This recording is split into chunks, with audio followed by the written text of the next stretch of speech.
Ser podcast.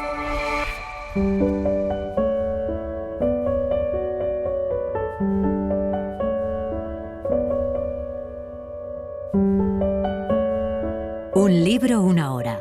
Dirigido por Antonio Martínez Asensio.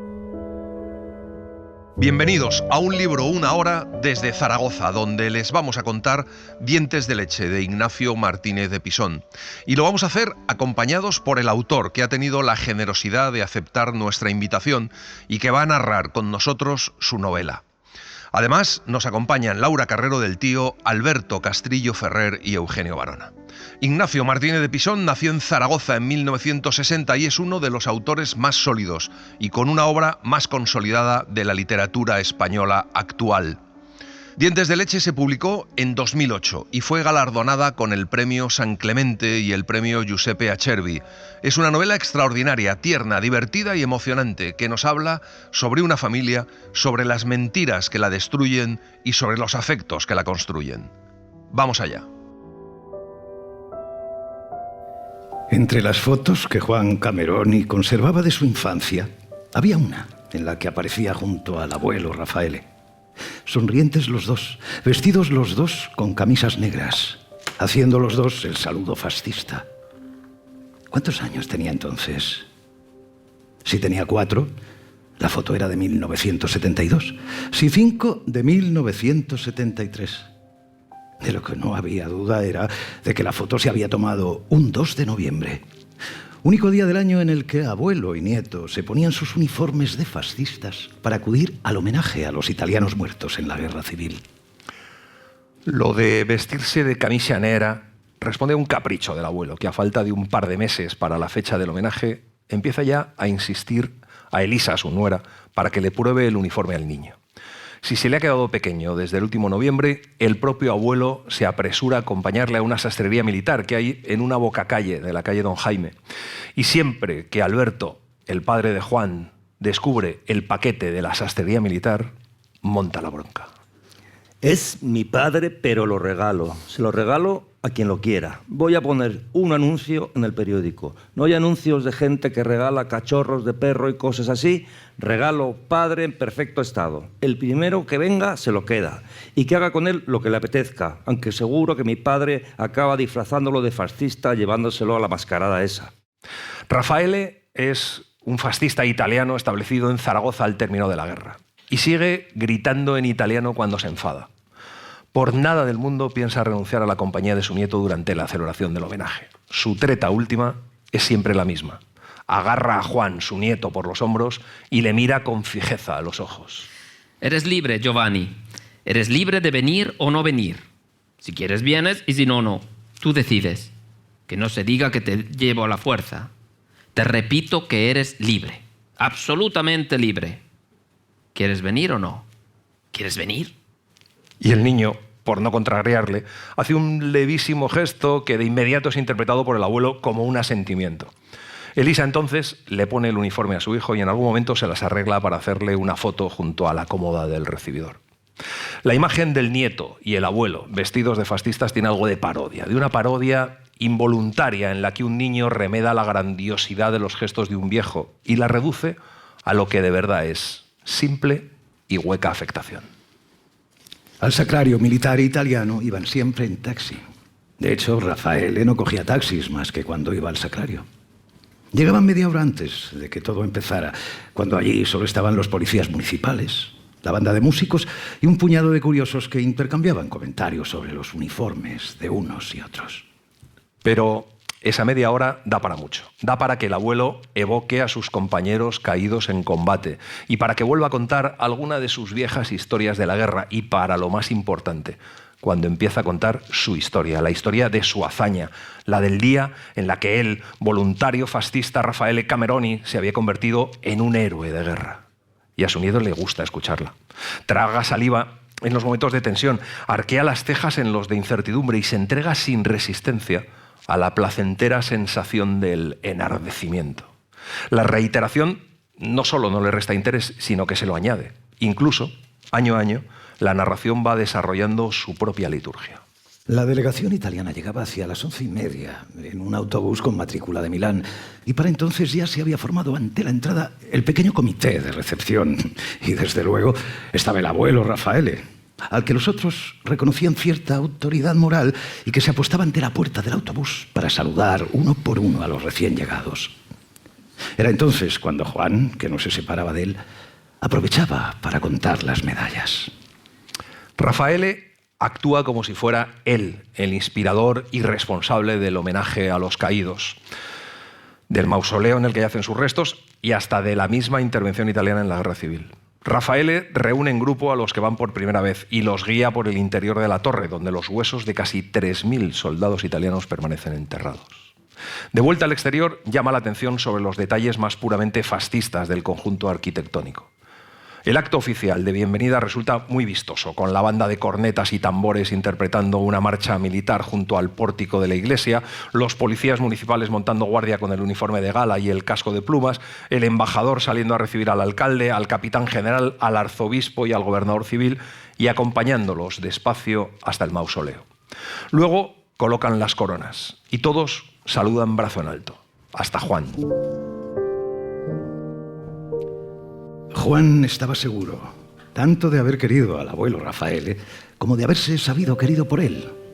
Y recordaba con placer la fuerza con la que su abuelo agarraba su pequeña y sudorosa mano cuando salían de paseo. Sin embargo, no era capaz de vincular ese sentimiento de cariño con ningún episodio concreto que no fuera la participación en los homenajes del 2 de noviembre, ni con las comidas familiares, ni con los veraneos, ni con las fiestas de cumpleaños, solo con los homenajes. Cuando Juan cumple 16 años, es consciente de que en su interior hace tiempo que se plantea si seguir yendo al sacrario. La ceremonia le parece siniestra, pero la decisión no es fácil. Tiene que decírselo a su abuelo, al que sigue queriendo y admirando y que sin duda se lo tomará como una traición. La mañana del siguiente 2 de noviembre, Juan decide ir. Y así luego tendrá todo un año para decírselo al abuelo. Andiamo, andiamo. ¿Cómo es que ese chico no está preparado? Mientras se abotona la camisa negra, Juan siente una intensa oleada de lástima por sí mismo y sale al pasillo donde el abuelo le espera con los brazos en jarras y la más apremiante de sus sonrisas. Elisa está en el recibidor con la Polaroid. El abuelo y el nieto se sitúan delante del espejo de pared. Juan es varios centímetros más alto que su abuelo. Raffaele alza el brazo. Juan no. Y cuando su abuelo le mira, Juan le dice que no va. Estás bromeando, ¿no? Claro, no puedes estar hablando en serio.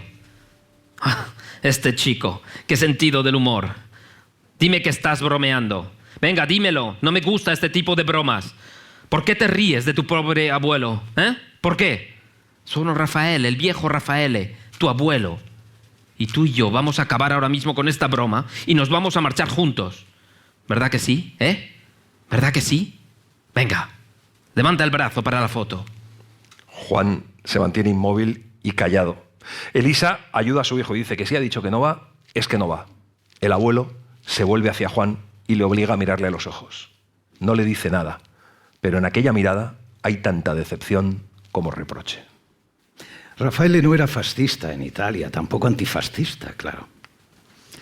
Raffaele solo era pobre, y solo por sacar de la pobreza a su mujer y a su hija, había aceptado marchar a hacer la guerra en un país extranjero. Pero en la vida militar descubrió una inesperada grandeza y que le emocionaban los discursos que enaltecían las virtudes castrenses, la disciplina, el coraje, la hombría. Le gustaba pensar que, gracias al ejército, había abandonado un mundo hecho de palabras pequeñas. Su bautizo de fuego se produjo en una zona minera por la noche. Siguiendo el curso de un arroyo, tenían que infiltrarse entre las líneas enemigas y pasar a todos a cuchillo. Raffaele no tuvo que matar a nadie porque otros más experimentados o más audaces que él se le adelantaron.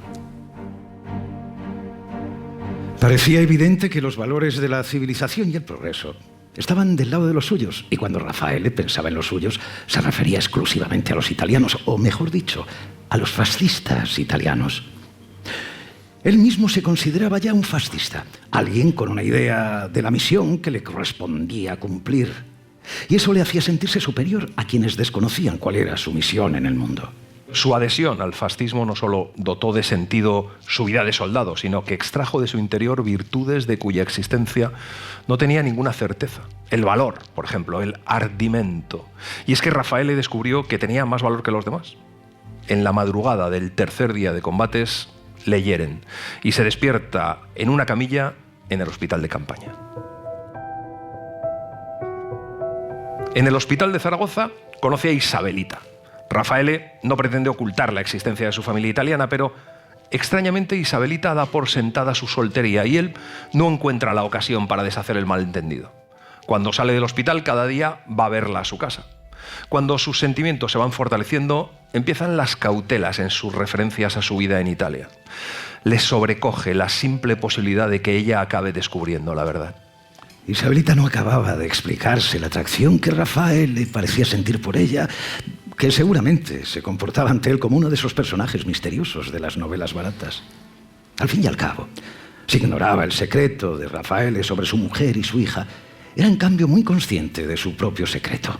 En presencia de él, ella nunca había mencionado a su hermano Modesto, anarquista al que unos jovenzuelos de la Falange habían detenido y asesinado en los primeros días de la guerra. Raffaele va a buscar a Isabelita y la lleva esa tarde de regalo un melón que ha robado en una huerta. Se van de paseo, se celebra un desfile militar. En el jardín de Santa Engracia se ha levantado una tribuna ante la que se detienen todas las compañías para que les imparta la bendición un orondo sacerdote. Luego van a la terraza de La Maravilla. Raffaele se abre paso entre un grupo de mujeres. Sin ser alto ni guapo, es delgado, casi atlético, y el uniforme le sienta muy bien. Isabelita tiene que reconocer que cuando pasea con Raffaele, las otras chicas la miran con envidia. Pero no puede ser que el amor sea solo eso. Corrían tiempos difíciles para la familia Sin. No era fácil mantener en funcionamiento una fábrica de pastas alimenticias, no, al menos para alguien como Modesto, considerado desafecto al nuevo régimen. Aquella pequeña fábrica, apenas un taller, era el resultado de todos sus esfuerzos y sus privaciones. Cuando una tarde Isabelita se entera de que su padre ha desaparecido, que seguramente los mismos que se llevaron a su hermano ahora se lo han llevado a él, no sabe qué hacer. Primero va al piso donde sabe que está encerrado y se enfrenta con los falangistas, pero luego se acuerda de Raffaele. Entra en un bar, localiza a 3 flechas azules y les entrega una nota para él.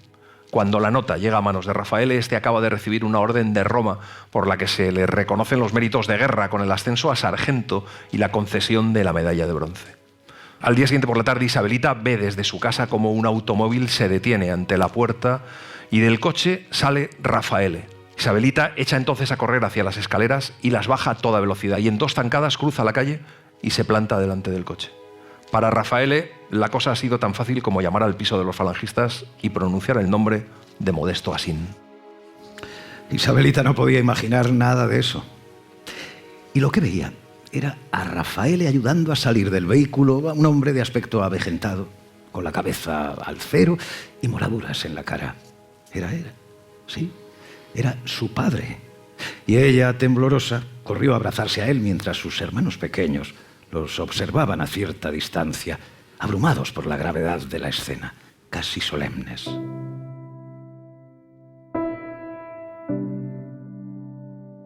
Cuatro años después, Isabelita está haciendo jabón con su tía Milagros.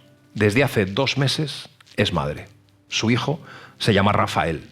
Su padre está en un sanatorio y la tía Milagros es la única familiar de cierta edad que le queda. Se han instalado en la habitación del padre mientras buscan piso propio. Creían que su padre no estaría ausente más que 1 o 2 meses, pero la convalecencia de Modesto se fue alargando y cada vez tenía menos sentido mantener clausurado el dormitorio más grande de la casa. Isabelita se sienta en la cama para dar de mamar al niño y nada más terminar aparece Raffaele por la puerta. Coge con delicadeza al pequeño y se lo acerca al cuello. El niño abre mucho los ojos y suelta un ruidoso eructo. ¿Dónde está? ¿Dónde está mi príncipe? ¿Qué tal el día? Problemas y más problemas, como siempre. La comisión. Y es que últimamente cuando Raffaele habla de problemas solo se refiere a la Comisión de Ciudadanos Italianos que colaboran en la construcción del mausoleo. La comisión está formada por Raffaele, el gordo Imbroglia y un calabrés llamado Benedetti que acompañan los tres al capitán Giovanni Bergamini en las entrevistas oficiales y le ayudan en las gestiones. El capellán dice que el mausoleo será como la Meca para los musulmanes y que de todos los rincones del mundo irán fascistas a visitarlo. Es finales de 1943 y nadie está seguro de nada, ni siquiera de si las obras llegarán algún día a concluirse. Hace falta más de 1 millón de pesetas para concluirlo y el nuevo embajador italiano ha acusado al capellán de haber hecho un uso indebido de los fondos. Por aquellas fechas, Rafael estaba construyendo el primer secadero estático de la confianza. Había visto uno en la feria de muestras, en la que se exhibía maquinaria que nadie tenía dinero para adquirir. Y mientras pedía todo tipo de informaciones al atento vendedor, tomaba mentalmente nota de las medidas y los detalles. Estaba claro que no podía comprar un secadero así, pero ¿había alguna ley que prohibiera copiarlo? Es un secadero estático donde la pasta tarda solo 24 horas en secarse. La confianza no ha desaparecido durante la guerra por la tenacidad de Modesto, pero los primeros años de la posguerra están siendo muy duros y ahora la mayor parte del mérito corresponde a Raffaele, que se ha incorporado a la pequeña empresa familiar poco después de ser desmovilizado. Raffaele tiene grandes proyectos para la fábrica y entre ellos está lo que él llama proceso de mecanización. Para Isabelita, aquellas van a ser las primeras navidades sin su padre y sin su hermano. Hace 10 años de las últimas navidades que han pasado todos juntos. Ella tenía 13 años. Está preocupada últimamente con Raffaele porque se va y no dice a dónde. Es que no es la primera vez. La semana pasada también fui a verle y no estaba. Y luego no hizo ningún comentario. Pero le pregunto a Ramón y no dice nada. El otro día, medio en broma, le dije: ¿me juras por Dios que mi marido no está haciendo nada malo a mis espaldas? Jurar por Dios, dijo él, ¿qué cosas tienes? O sea, que ni juró, ni prometió, ni nada. Cuando Raffaele y su socio Ramón llegan para comer, las dos mujeres ya los han condenado. Al primero, por lo que ha hecho. Al segundo, por encubrirle. Isabelita está muy pendiente del comportamiento de Raffaele. Todo lo que hace le parece sospechoso. Le pide que le cuente dónde estaba y Raffaele no termina de contestar. Dime, tía, me he vuelto fea de repente. ¿Por qué me hace esto? Me gustaría saber cómo son esas reuniones de la comisión. A ver qué clase de orgías se montan. Y Raffaele, claro, se ha dado cuenta del humor cambiante de su mujer y que últimamente solo le dirige la palabra para interrogar e inquirir, pero en aquella época tiene otros asuntos en los que pensar. Está, desde luego, en el trabajo de la confianza, pero también está la cuestión de los muertos. El padre Pietro ha sido cesado como responsable de la construcción del mausoleo, pero sigue ocupándose de la búsqueda y conservación de los cadáveres. Van por los pueblos desenterrando a los italianos para llevarlos al mausoleo, pero el mausoleo aún no está preparado y no se les ocurre nada mejor que esconderlos en la confianza. Y ya superan la 30. El capellán ha prometido meterlos en cajas de madera, pero la cosa se retrasa. Así que la mañana del 24 de diciembre a Isabelita se le ocurre ir a la confianza. En lugar de llamar a la puerta delantera, rodea el edificio y de pronto ve a su marido. Raffaele. Hola, querida. ¿Qué haces tú aquí? ¿Conoces al padre Pietro? Isabelita intuye que está a punto de descubrir algo importante. Avanza hasta la parte trasera del furgón y de repente ve a Ramón y al capellán sosteniendo un ataúd. Raffaele trata de interponerse. No entres ahí, te lo prohíbo. ¿No me has oído? Te he dicho que no entres. Entonces, Isabelita ve las cajas cerradas y las abiertas, los esqueletos que se conservan enteros y los que han quedado reducidos a simples montones de huesos, los cráneos sueltos, los fémures, los costillares caídos, los restos de los sudarios. Ella, que se creía que su marido le estaba siendo infiel. De pronto no puede contener la risa y la primera carcajada brota con tal fuerza que ella misma se sorprende. Y a esa carcajada le siguen otras, igual de potentes e incontenibles. Llegaremos tarde al cine, Isabel. Isabelita había comenzado a ser Isabel tras el nacimiento de Francisco, su tercer hijo. Y apenas un par de meses después, solo la tía Milagro seguía utilizando el diminutivo para referirse a ella. Desde el nacimiento de su tercer hijo han pasado 2 años y en apariencia nada ha cambiado en Isabel. En el otoño de 1949 tiene casi 30 años, pero sus rasgos suaves la hacen parecer bastante más joven.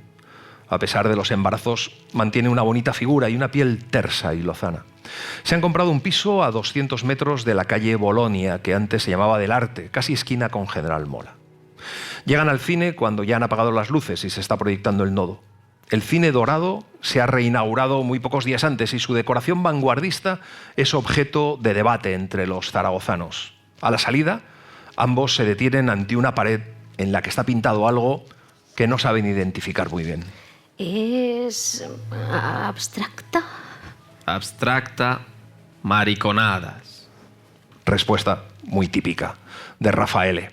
De camino a casa, entran a tomar una caña con limón en Espumosos. En una de las mesas hay unos conocidos. Isabel les saluda con una sonrisa. Rafael, en cambio, finge no verles. Isabel conoce muy bien esos accesos de mal humor de su marido. De repente algo le sienta mal y su rostro adopta una expresión ensimismada y sombría. Puede pasarse varias horas casi sin hablar, atrincherado en un laconismo que quiere decir: recuerda que estoy enfadado, recuérdalo bien. Isabel se pregunta qué será lo que le ha irritado esta vez. Se pone a hablar de cualquier cosa porque Raffaele no habla. Rafael, hombre, no estés tan callado, di algo.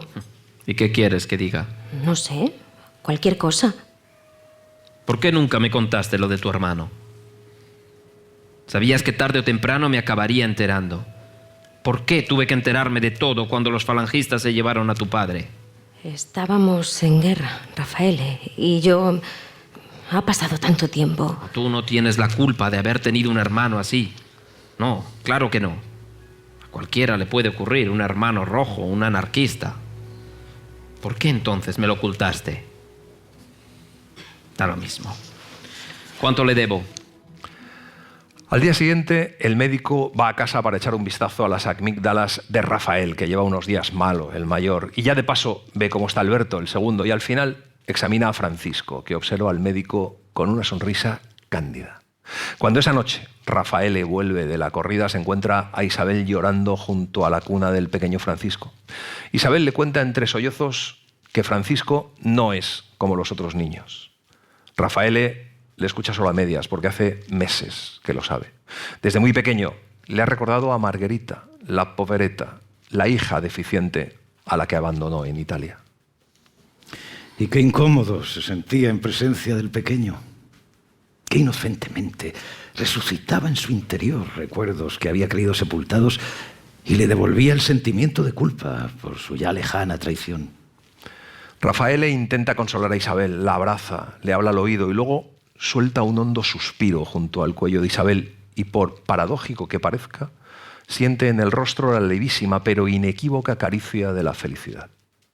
Rafael se descubre pensando que aquella desgracia, la desgracia de su hijo Francisco, le está uniendo en este momento a su mujer como pocas cosas les han unido en los últimos años. Podía ser que Isabel no se hubiera dado cuenta, pero era evidente que había cambiado y mucho. Estaba, por ejemplo, esa nueva facilidad suya para obsesionarse por las cosas más simples. Cuando a Rafael se le cayó el primer diente de leche, ella lo envolvió en papel de seda y lo guardó durante semanas en un bolsillito de su neceser, a la espera de decidir lo que haría con él. Desde luego, no pensaba tirarlo.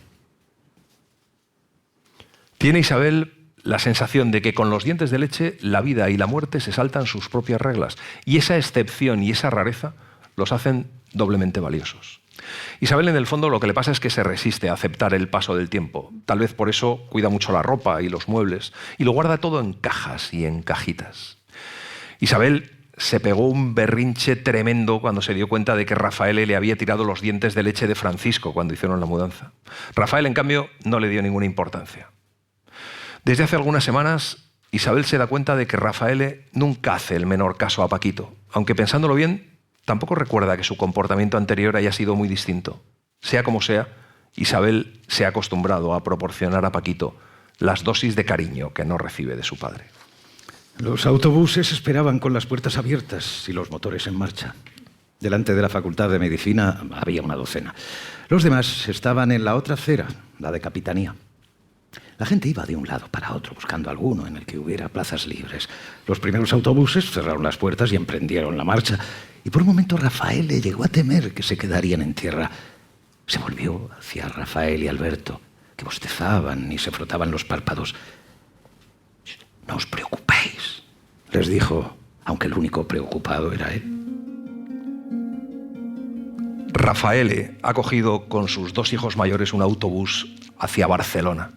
Los 3 van sentados en 2 asientos muy apretados y llevan demasiado equipaje para un viaje de un día. Hay casi 100 autobuses más. Una sábana cubre la luna trasera del vehículo. En ella está escrito: «Bienvenidos, patriotas. Rusia asesina». Viajan a Barcelona para recibir a los barcos que traen a los soldados de la División Azul. En la parada, a las afueras de Igualada, Rafaele no baja a estirar las piernas. Se limita a cerrar los ojos y a pensar en su mujer, cuyo rostro, por un instante, se le aparece como si lo tuviera delante o lo estuviera viendo en una fotografía. Un rostro en el que no queda nada de la desvalida ingenuidad que tanto le atrajo cuando se conocieron. Es un rostro crispado por un rictus de aspereza y severidad.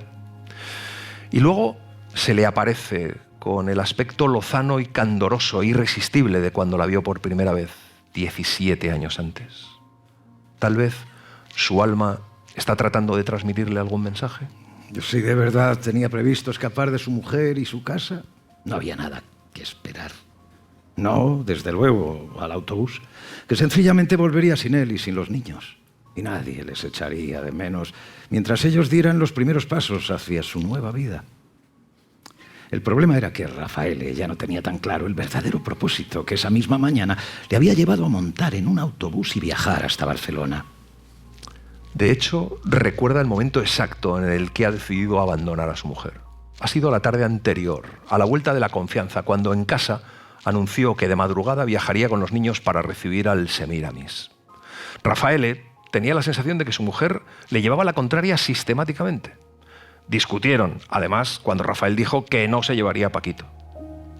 Rafaele abrió la caja fuerte y colocó ordenadamente en el interior del maletín todos los fajos de billetes que había. Era el dinero destinado a sufragar una parte de la definitiva mecanización de la empresa. Él piensa establecerse en otra ciudad con sus 2 hijos mayores y luego ya se vería. Pero en Barcelona, con 2 de sus hijos, de pronto tiene la sensación de que haga lo que haga, está condenado a equivocarse. Las 8 menos 25. La radio había concluido la transmisión religiosa y en la calle, aunque de forma ya algo cansina, volvía a sentirse la anterior animación de los gritos, las pancartas, las banderas. Dedicó a su mujer un último pensamiento de odio y se puso de pie. Vamos, chicos, no vayamos a perder el autobús.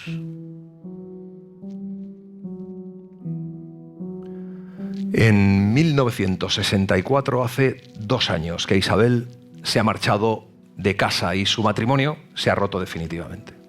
La convivencia siguió deteriorándose y los roces entre ella y Rafaele eran cada vez más frecuentes, tan frecuentes que se habían convertido en lo habitual. Jamás pensó en la separación, pero una tarde, después de una de sus discusiones, Rafaele le hizo la misma pregunta que varios años antes le había hecho en una cafetería. Le preguntó por qué no le había contado lo de su hermano. Y en ese mismo momento, Isabel decidió irse, a casa de la tía Milagros. Entre las 2 arreglan la habitación de invitados y mientras tanto, Isabel va recordando a la tía Milagros en voz alta algunas de las humillaciones sufridas a lo largo de los años. ¿Es para irse o no es para irse? Mucho antes me tendría que haber ido. La tía Milagros, a pesar de todo, intenta hacer de mediadora, pero aunque monta un encuentro que cuesta mucho organizar entre Rafaele e Isabel, sale fatal. Primero porque Rafaele llega con sus 3 hijos. Paquito tiene entonces 15 años, Alberto 16 y Rafael está a punto de cumplir los 19. La actitud de Rafaele es de cierta altanería. Isabel ha tomado la decisión de regresar en ese momento, pero Rafaele lo estropea todo. A los pocos días, Isabel apalabra un pisito en la calle San Miguel y solo faltaba que su marido le diera el dinero para las primeras mensualidades y la autorizara a firmar el contrato. Pero Rafaele se niega en redondo. Entonces Isabel pronuncia las palabras decisivas. Te recuerdo que todo esto sigue siendo mío, que la confianza sigue siendo mía y de mis hermanos. Puedo hacer algo peor que separarme de ti. Puedo despedirte. A comienzos del siguiente mes, Isabel está ya instalada en su nueva vivienda en la calle San Miguel. Descubre que viviendo sola no le resulta difícil adaptarse a cierta precariedad. Rafael, el hijo mayor, jamás se preocupa por las condiciones en las que vive su madre. Es a él a quien más le duele y le ofende la separación, Para Rafael, las cosas están claras. La única responsable de la ruptura es ella, por haber abandonado el hogar, y el resentimiento y la rabia de su padre le parecen más que justificados. Rafael es entonces un jovencito guapo y altivo, aficionado a la ropa cara y la brillantina, acostumbrado a alternar con los hijos de las mejores familias, y la nueva situación doméstica le avergüenza profundamente. Se comporta, de hecho, como si su madre jamás hubiera existido. El distanciamiento de su hijo mayor angustia a Isabel, que no sabe qué pasa y le pregunta a Alberto, pero su hijo mediano no sabe nada. Eso sí, un día Alberto le dice que Rafael tiene previsto pasar una temporada en Italia. Así las cosas, no parece injustificada la sorpresa que sintió Isabel cuando 2 semanas y media después, de vuelta del mercado, se encontró a su hijo esperándola delante del portal. Rafael le pide que no le pregunte nada y le pide, por favor, quedarse a dormir en su casa. En el piso solo hay una cama e Isabel insiste en cedérsela. Rafael tiene aspecto de agotado y de enfermo. Los 3 primeros días los pasa prácticamente dormido. Isabel se comporta con él como una enfermera. No le pregunta, no le agobia. Rafael lo único que le dice es que no quiere volver a saber nada de su padre. Tarda toda una semana en recuperarse por completo. La transformación de Rafael es radical. El señorito petulante y casquivano ha dejado paso a un joven desaliñado y doliente que rompe con sus antiguos amigos y abandona la carrera de Derecho para matricularse en la de Medicina. Pasa poco tiempo en casa y durante las comidas y las cenas habla con su madre solo de asuntos superfluos. En todo caso, nunca hablan de Rafael ni del viaje a Italia. A veces le pregunta a su madre, eso sí, por el papel que tuvo su familia durante la Guerra Civil. Sus vagas simpatías por el fascismo italiano se han desvanecido de golpe y su lugar lo están ocupando unas severas reticencias hacia el régimen de Franco. Esa felicidad, sin embargo, no iba a durar mucho. Fue Rafael quien, de regreso de la universidad, vio el agua que salía del cuarto de baño y encharcaba ya medio pasillo. Fue también él quien abrió la puerta a empujones y quien descubrió a Isabel con la cabeza hundida en el agua de la bañera. Isabel ha muerto ahogada debido al calor excesivo del agua o tal vez a una bajada de tensión. Ha perdido el conocimiento en el peor momento, justo cuando, siguiendo sus particulares técnicas de aseo, se inclinaba sobre la bañera y se disponía a lavarse el pelo. La mala fortuna había querido que el peso del cuerpo no se desplazara hacia atrás, sino hacia adelante, y que la cara se le quedara hundida en el agua.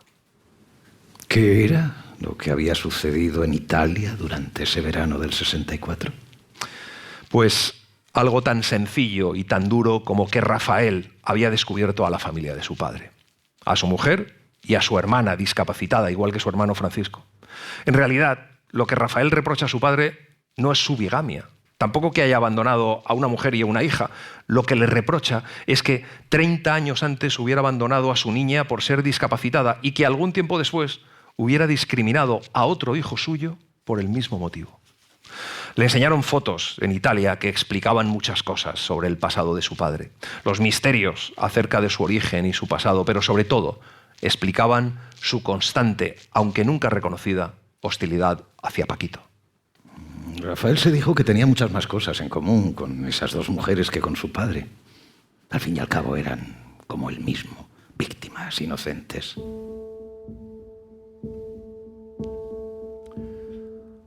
Pocos años después, Rafael sigue viviendo al margen de la familia. Alberto, en cambio, se ha enamorado de la mujer de su vida, Elisa, y antes de terminar la carrera han decidido casarse. La relación con su padre está a punto de romperse el día en que Alberto le anuncia sus planes de boda. Alberto es consciente ese día del miedo que le inspira a su padre. Ha empezado a trabajar por las mañanas como notificador de una notaría. El resto del tiempo lo dedica a pasear con Elisa y asistir a las clases nocturnas en la facultad. Solo los fines de semana coincide con su padre en alguna comida o alguna cena, y entonces hablan poco y a regañadientes. Rafael intenta convencerle para que no se case y Alberto sigue con sus planes de boda, hasta el punto de que un día le lleva la invitación a su padre. Estaba pensando que si lo que quieres es irte de casa, ¿por qué tienes que casarte? Tú lo que quieres hacer es como tu madre y como tu hermano, alejarte de mí, desaparecer de mi vida. Pero no tienes huevos. No tienes huevos para romper con todo y cargar con la culpa. La crisis está ya cuando Alberto, con el beneplácito de Elisa, le propone a Rafaele que Paquito se vaya a vivir con ellos cuando se casen. Y a Rafaele no le parece mal y acepta enseguida. Pero es Paquito el que se encierra en el baño y no abre la puerta hasta que su padre no le promete que se quedará con él. El incidente, eso sí, sirve al menos para rebajar la tensión entre Alberto y Rafaele, que ceden su oposición a la boda y no solo les da su bendición, sino que incluso se ofrece a correr con los gastos del banquete, eso sí, a cambio del derecho a añadir unos cuantos nombres a la lista de invitados. Alberto y Elisa se alquilan un piso y Elisa se queda enseguida embarazada. Tienen a Juan, el nieto en el que Rafaele se vuelca y hace cosas que jamás hizo con sus hijos. Cuando Alberto termina la carrera se pone a buscar trabajo. En el colegio de abogados le proporcionan una lista con todos los despachos de la ciudad. Él escoge los bufetes que le parecen más prestigiosos y mejor situado y les escribe. Uno de los abogados que le contesta es un tal Enríquez. Tienen una entrevista y quedan en hablar por teléfono poco después. Alberto marcó el número y, esforzándose por controlar el nerviosismo, anunció el motivo de la llamada. Le hicieron esperar unos segundos antes de ponerle con otra persona. Reconoció la voz al instante. ¿Qué haces tú ahí? ¿Y dónde quieres que esté? Has llamado a la confianza, a las oficinas. ¿Y Enríquez? Enríquez es mi abogado. Él me habló de tu carta y yo le dije que te citara para una entrevista. Por cierto, muy bueno eso de que tienes experiencia en la administración de empresas. A pesar del enfado de Alberto, Rafaele insiste en ofrecerle un empleo en las oficinas de la confianza. Alberto duda mucho antes de aceptar la oferta de su padre y no tarda en empezar a reprochárselo a sí mismo, porque Rafaele ahora no solo es su padre, sino también su jefe. Y Alberto, que creía haber logrado escapar de su autoridad, ha ido a topar con ella por partida doble. A comienzos de la primavera del 70, no hace ni medio año que ha empezado a trabajar en la confianza y en tan poco tiempo no han cesado de acumularse los agravios contra su padre. A sus 24 años, Alberto se había convertido en un hombre de costumbres. Para formar parte de su vida bastaba con formar parte de alguna de sus costumbres. Como Paquito y el paseo familiar de todas las tardes. También como la tía Milagros y la visita que cada 2 o 3 semanas le hacía para fotografiarla. La siguiente crisis de Paquito tiene que ver con un galápago. Rafaele le cuenta a Alberto que Paquito se ha escapado de casa porque ha visto su pecera vacía y se excusa diciendo que había creído que el galápago estaba muerto y lo ha tirado al retrete. Alberto no se lo puede creer. Le dice a su padre que seguro que sabía que no estaba muerto y que aún así lo tiró, que no le importa nada, que entonces tiró los dientes de leche y ahora el galápago. Rafaele mira a su hijo con una mezcla de alarma y de curiosidad. Lo primero que hace Alberto es conseguir otro galápago y luego lleva a su padre a su casa y se pone a buscar él solo a Paquito. ¿Por qué todo se estropeó de repente? ¿Por qué en cuanto dejasteis de ser niños, las cosas empezaron a ir mal? Supongo que es ley de vida, pero tengo derecho a preguntármelo. ¿Por qué tuvo que ser así? ¿Por qué, de golpe, lo que yo hacía o decía o pensaba ya no os gustaba? Poco después, Alberto lee una noticia en el periódico. Extraño incidente en una céntrica farmacia de la capital. No hay nada en ella que permita relacionarla, aunque sea lejanamente, con Rafael. Hace 10 años que no ve a su hermano. Rafael, a la muerte de su madre, abandonó la universidad para irse a hacer el servicio militar. Después vivió a salto de mata, cambiando varias veces de ciudad y desempeñando diversos trabajos. En alguna ocasión, de paso por Zaragoza, se detuvo a saludar a la tía Milagros. Alberto no entiende por qué Rafael al principio había rechazado a su madre y luego había vuelto junto a ella y rechazado a su padre. Y finalmente parecía rechazar a la familia entera. Pero es que ni por asomo Alberto puede imaginar cómo ha sido la vida de su hermano durante esos últimos años. Tampoco sabe que Rafael ha seguido en contacto con Giulia, la mujer italiana de su padre, y con Margherita, la hija discapacitada de su padre, su hermana. Por eso, Alberto no le ha relacionado con la noticia de la farmacia, pero es que resulta que el dueño de la farmacia es el rubio, el falangista que se llevó a su abuelo Modesto. El objetivo principal se había cumplido. Ese hombre, el rubio, estaba conociendo la experiencia de convivir con el miedo del mismo modo que muchos años atrás la había conocido su abuelo Modesto. Así el sufrimiento de este quedaba vengado. Alberto por entonces está atravesando una muy buena temporada. Sus planes para reflotar la confianza han tenido éxito y luego se ha incorporado como ejecutivo a la plantilla de una fábrica de productos químicos. Cambiar de empresa es su manera de romper con Raffaele. Romper sin aparentarlo, escapar fingiendo que no escapa. Desde entonces han pasado 2 años y las cosas no han hecho más que mejorar. Vuelve a hacer fotos de todo, sobre todo de su mujer y de su hijo. Los ve a través del objetivo y se piensa que son muy guapos. No concibe que haya en el mundo un hombre más afortunado que él, aunque en realidad piense que tanta felicidad no puede ser ni definitiva ni duradera. Algún día recordaremos este momento con el niño tan guapo y tan bueno y nosotros queriéndonos tanto. Lo dijo con tristeza, seguro de que en algún momento del futuro habrían perdido irremisiblemente toda esa felicidad. Pero Lisa lo interpretó de otro modo y le apretó la mano. Rafael vuelve a instalarse en Zaragoza. Ahora lleva un taxi y desde que ha vuelto parece dedicarse a redescubrirla. Su imagen de las calles y las plazas se ha quedado como congelada en el pasado y cada día hay algo que echa de menos. ¿Desde cuándo funciona un bingo donde siempre ha estado el cine Gran Vía? ¿Cómo es que han suprimido el trolebús que paraba junto a Santa Engracia? ¿Por qué ya no existe ese mercadillo dominical al que acudían de niños a cambiar sellos? Alberto, tan refractario a los cambios, le hace gracia que sea precisamente Rafael, el despegado, el desarraigado Rafael, quien haya preservado casi intacta la memoria de lo que ha sido su ciudad de infancia y juventud. Elisa había conocido a Rafael en el funeral de la tía Milagros. Entonces Alberto y él se habían dado un fuerte abrazo y habían llorado juntos. Las suspicacias y las tensiones habían venido después. Ella suponía que Alberto no perdonaba a su hermano esa libertad suya para entrar y salir de sus vidas cuando le venía en gana. Y también le parecía que estaba algo celoso del enorme ascendiente que en poco tiempo había adquirido Rafael sobre Paquito. La tía Milagros le había dejado el piso en herencia con la condición de que se hiciera cargo de su hermano deficiente. Y el distanciamiento que ya existía entre este y su padre se había convertido por su influencia en abierta ruptura. Las cosas cambian mucho en los años siguientes. La izquierda manda en el ayuntamiento y además en el gobierno central. Eso ha afectado a la organización del homenaje a los fascistas italianos caídos en la guerra civil, que ha pasado a convertirse en un simple acto de fraternidad entre España e Italia, del que quedan excluidos de la celebración oficial los símbolos, himnos y uniformes que impliquen cualquier tipo de connotación política. Raffaele se organiza con los suyos para esperar a que termine la misa y los discursos de los políticos para celebrar su homenaje privado. Juan ya no acompaña a su abuelo. Los que quedan están muy mayores. Se han congregado en el jardín más de 20 personas, 4 italianos con sus uniformes fascistas, algún falangista viejo con la camisa azul y la boina roja, otros más jóvenes con la camisa pero sin la boina, 2 o 3 hombres de paisano con insignias de la CEDADE y un par de mujeres de pelo teñido. Se notó por fin algún movimiento a la entrada de la cripta. Y tímidamente se abrieron paso entre la gente 2 mujeres que portaban una corona con los colores de la bandera italiana. Giulia tenía entonces 70 años y Margherita 49. Pero parecían las 2 bastante mayores. De hecho, parecían 2 ancianas.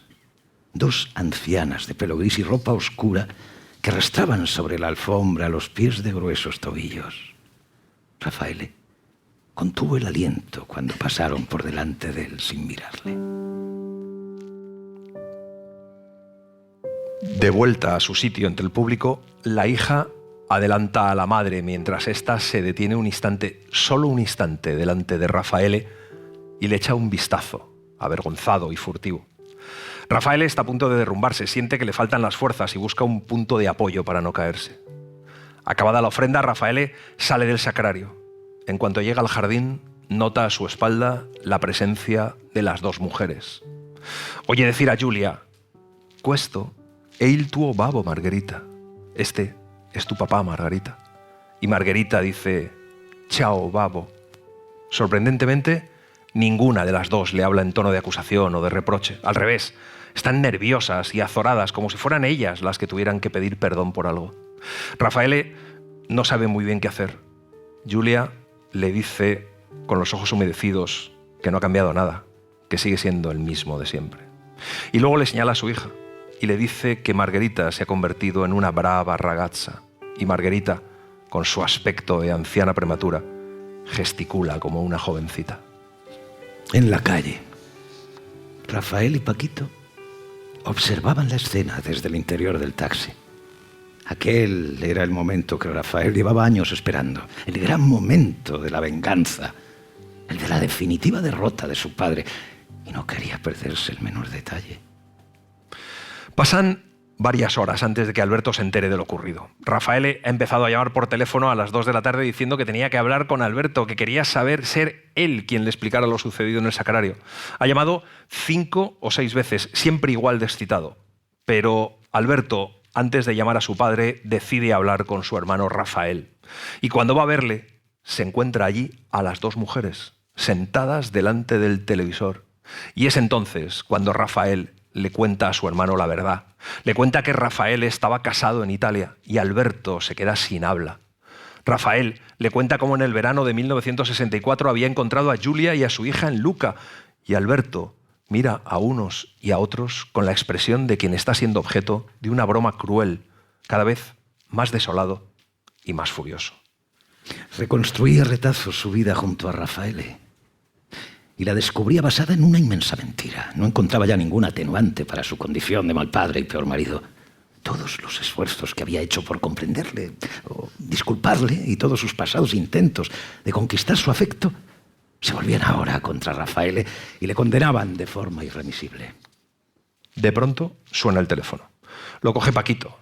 Es Elisa. Le dice que Rafael está en su casa. Alberto, fuera de sí, le pregunta que qué hace ese hombre en su casa, que quién le ha dado permiso para entrar, y le pide a su mujer que le eche inmediatamente y que le diga que no quiere que vuelva por su casa y que ni se le ocurra acercarse ni a ella, ni a él, ni a Juan.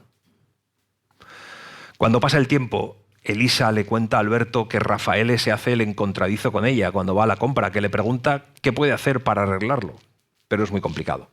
La reacción de Alberto, de hecho, fue desmesurada. La misma tarde destruyó las fotos que tenía de su padre y los uniformes de Valilla de Juan, y unos días después hasta se deshizo del viejo espejo del recibidor, solo porque le recordaba a él.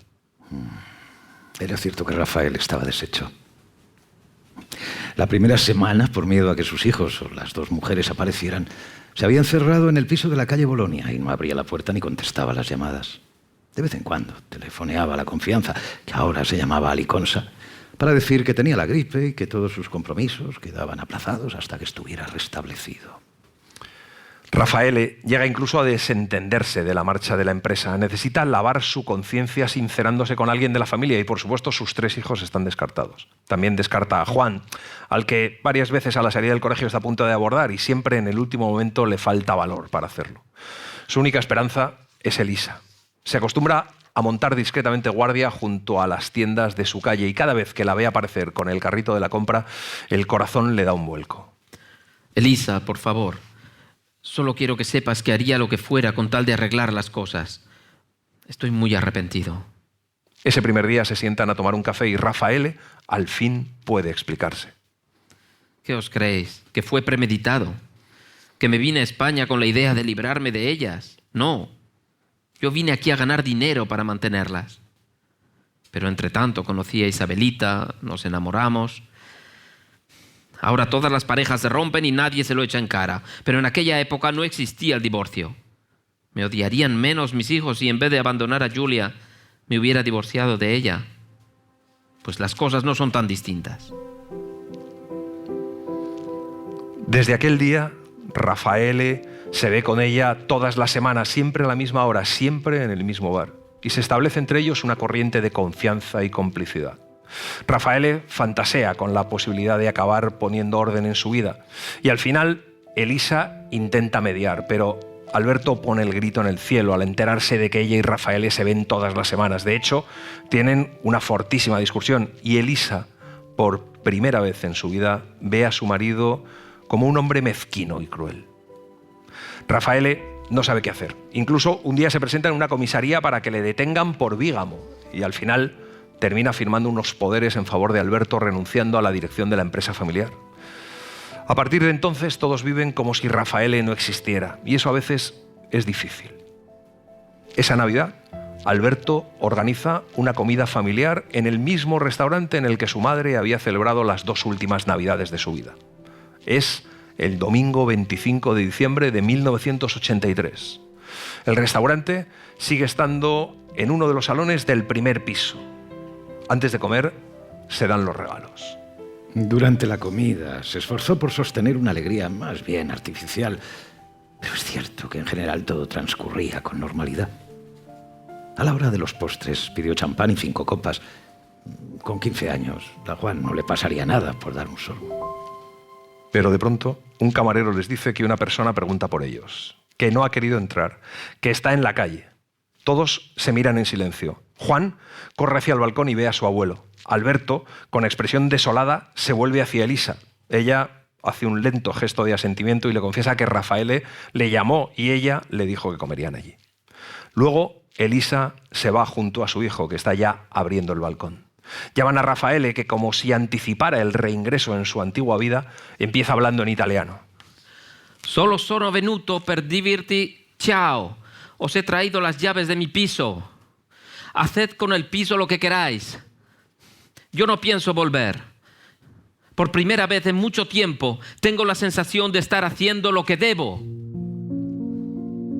Rafaele habla con la serenidad de quien ha tomado una determinación irrevocable. Habla también sin tristeza. Señala el coche estacionado en el otro lado de la calle y las cajas y los bultos en el coche se amontonan en el asiento de atrás y parecen como metidos a presión. Ya veis, me llevo todo lo que puedo, pero todavía han quedado muchas cosas. A lo mejor hay algo que os pueda servir.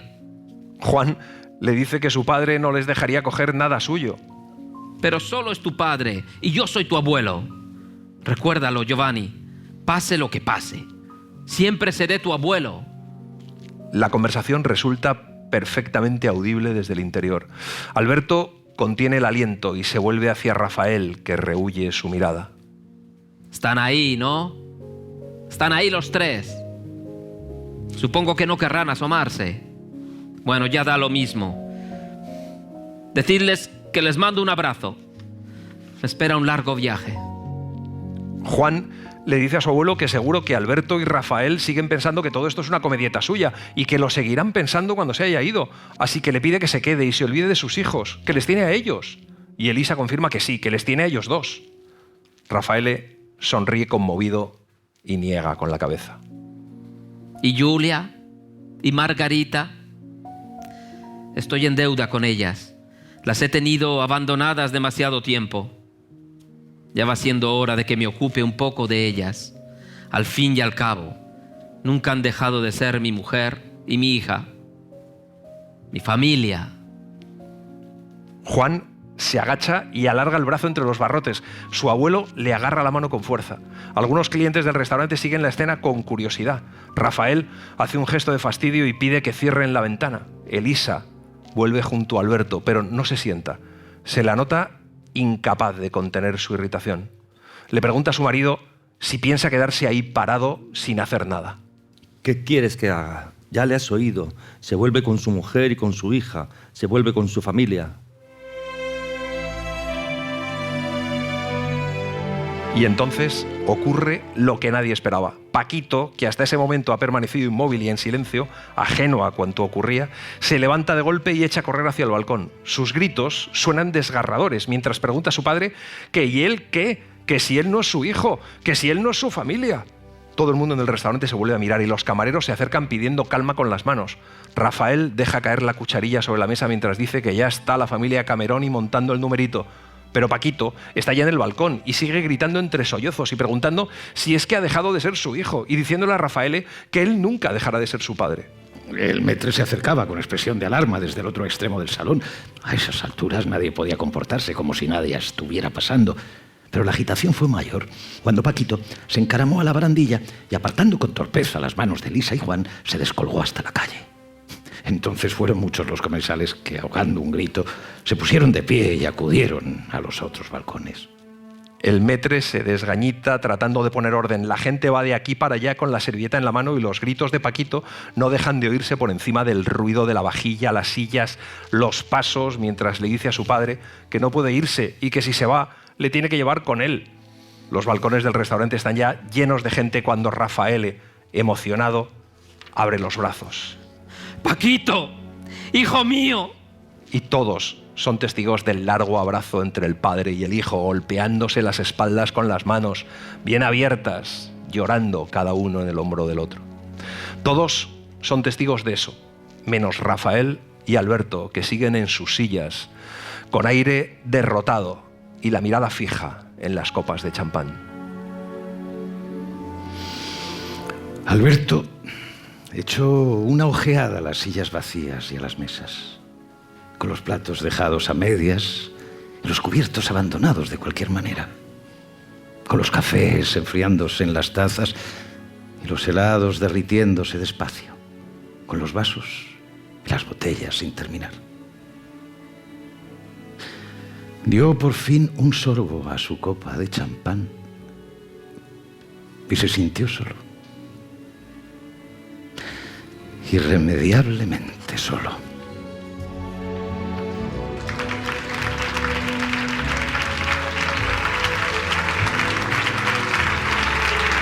Y así les hemos contado Dientes de leche, de Ignacio Martínez de Pisón. Hemos seguido la edición de la editorial Seix Barral. Gracias por haber venido, gracias por estar ahí y gracias por leer. Un libro, una hora, en la cadena SER. Para no perderte ningún episodio, síguenos en la aplicación o la web de la SER, Podium Podcast o tu plataforma de audio favorita.